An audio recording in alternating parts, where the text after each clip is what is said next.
Number 1. Ararat Lunatic Asylum. Built in 1864, Ararat Lunatic Asylum began as an initiative to cope with the rising number of mentally ill. Patients were beaten, tortured. Within the walls of the J Ward, men of evil breathed their last breaths and their bodies buried in unmarked graves after years of torture. Horrific conditions, one wouldn't wonder why the patients were kept alive in the first place. 13,000 killed. During the asylum's refurbishment, 1997 through 2001, workers reported objects moving, banging sounds, whispers, and poltergeist activity.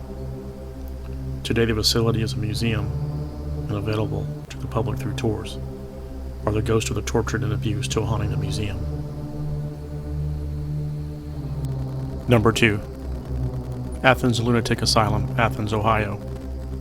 The asylum opened January 9, 1874. Within 2 years of opening, administrators renamed the Athens Asylum the Athens Hospital for the Insane. Later, the asylum was named Ridges. The asylum closed as a mental hospital in 1993.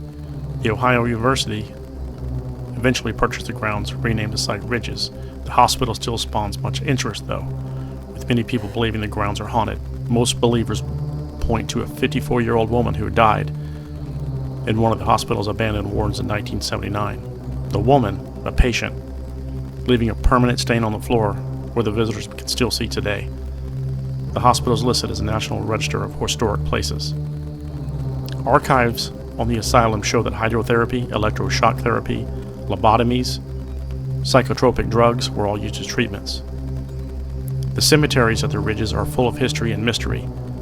There are 1,930 people buried at the 3 cemeteries located at Ridges. Of those, 700 women, 959 men lay under headstones marked only with a number. There were some patients who died that were reunited with their families and buried in cemeteries around their homes. By 1943, the state of Ohio began putting names, births, and deaths on the markers of the patients who died. Number 3. Radford, Virginia, St Albans Sanatorium. Originally a boys' school with bullying and several suicides. The school was shut down.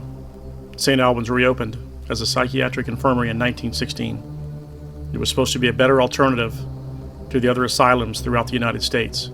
It had a rooftop garden, bowling alley, and even a small farm to treat its patients. Sadly, conditions weren't as good as the heads of the sanatoriums envisioned. Patients were subject to cruel experimental treatments by their doctors. Patients were left permanently disabled or killed by lobotomies or insulin-induced comas. Others were shocked by via electroconvulsive therapy.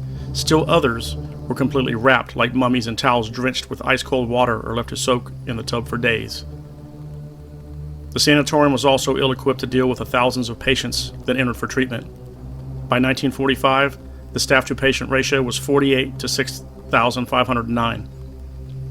The desperate small staff and inhumane living conditions led to the building to witness further suicides in its already horrible walls. By the late 20th century, the sanatorium was on a steady decline. It finally closed in the 90s. But according to paranormal investigators, not every patient has seemed to have left the building. St. Albans is supposedly among the most active paranormal locations on the East Coast. Given with the number of wrongful deaths that occur within, it's easy to imagine why this would become a ghostly hangout. People report seeing full-bodied apparitions, shadow figures, levitating objects while exploring within these sad walls. Others claim to hear voices or even feel fleeting physical contact with unseen beings. I myself have ghost hunted there and have seen shadow people.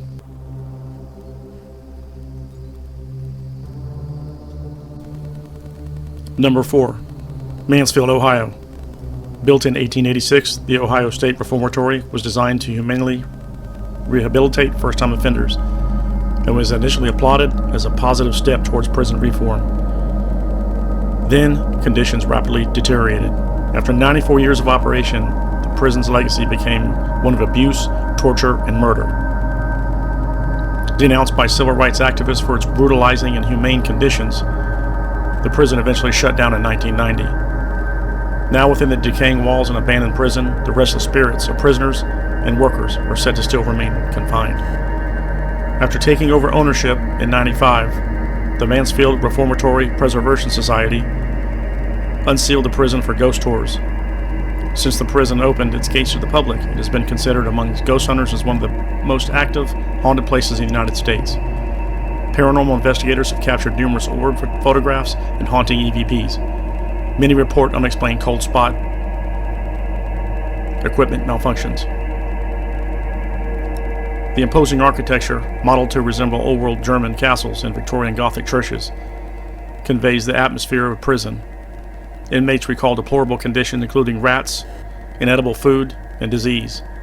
Violence among prisoners was an everyday way of life. Tales are told, inmates being sliced with shanks, beaten with soap bars, or thrown from 6-story walkways, all over petty grievances. Number 5. Singapore, Thailand. With its peeling white walls, foreboding architecture, the old Chiang Mai Hospital looks very much like the setting of a horror movie. And indeed, it is the most haunted place in Singapore, even from a movie called Haunted Chiang Mai. The hospital was built in 1935 to serve the British Royal Air Force, during which time it was called the RAF Hospital. The British withdrew upon the outbreak of the war in the Pacific and the Japanese occupation of Singapore in 1942. During this time, Japan used the hospital as a prison camp for British soldiers and their allies, as well as anyone considered to be anti-Japanese. The hospital was also thought to be a base for a Japanese secret police, or Kempeitai, who held jurisdiction over occupied territories and prisoners of war. The Kempeitai had a reputation for ruthlessness, and many believed prisoners held in the hospital grounds were often tortured to death. In fact, some stories claim the Kempeitai would impale the severed heads of the execution prisoners on iron stakes outside the public building during the occupation.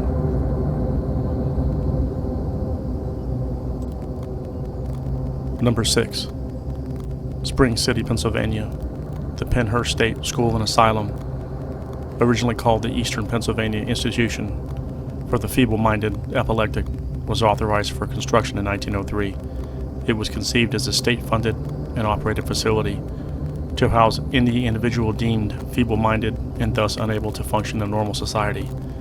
This included physically and mentally disabled persons, individuals with abnormalities, physical or psychological, mute, deaf, and blind people. It also included those with offensive habits and imperfect speech. Allegations of abuse surfaced in the following years. It wasn't until 1987 that the facility finally closed. The closure came about after Pennhurst lost a large legal dispute filed by a former resident who reported intense physical, emotional, psychological abuses suffered at the hands of her nurses and caregivers. Those in positions of power were not hurting the patients, the residents themselves, but also arranging for patients to bully and assault each other. Today, the asylum is shrouded in ghost tales and reports of paranormal activity. As of 2010, one building was partially reopened as Pennhurst Asylum Haunted House. Some visitors claim to hear voices, shrieks, murmurs of pain from former residents and inmates of the facility. The hauntings are terrifying for multiple reasons. Aside from typical fear of the paranormal, the ghosts of Pennhurst serve as a collective reminder just how cruel society can be towards its own members. Number 7. Taunton, Massachusetts. The abandoned Taunton State Hospital. This was home to an axe murderer and an inventor. Its foundations were set firmly in 1854 on the grounds of Danforth Street in Taunton, Massachusetts. Lizzie Borden was rumored to stay here. The psychiatric hospital originally was known under a different name, State Lunatic Hospital at Taunton, and in its time was the second state asylum in Massachusetts. Next, there was the inventor of the celestial navigation method, known as the Sumner line of position, the sea captain Thomas Hubert Sumner. Some of the most famous patients that made a home out of this hospital were the sociopathic serial killer nurse Jane Toppan. At the start of 1900, Taunton was overloaded with criminally insane. From murderers to rapists to arsonists, and any violent psychotic personality you could think of was housed in these buildings. But none so notable as Jane Toppan. She would simply toy with patients' medication levels and do reckless experimentations. Even her sick taste involved necrophilia. She confessed to 31 murders. She is quoted as saying that her ambition to have killed more people, more helpless people, as she could. Throughout the halls of the rooms, and even the cemetery of the Taunton grounds, there is ample evidence of paranormal phenomenon. Cold visible hands grasp the living, whispers can be heard telling you to leave, and more often than not, reports of visible poltergeists are all very common. None of these begin to compare to the Taunton State Hospital Shadow Man. On the night of 2006, a fire broke out in the central building. The fire destroyed the Kirkbridge central structure, but left its wings intact until 2009 when the city had them demolished. Did any of you get to investigate this place?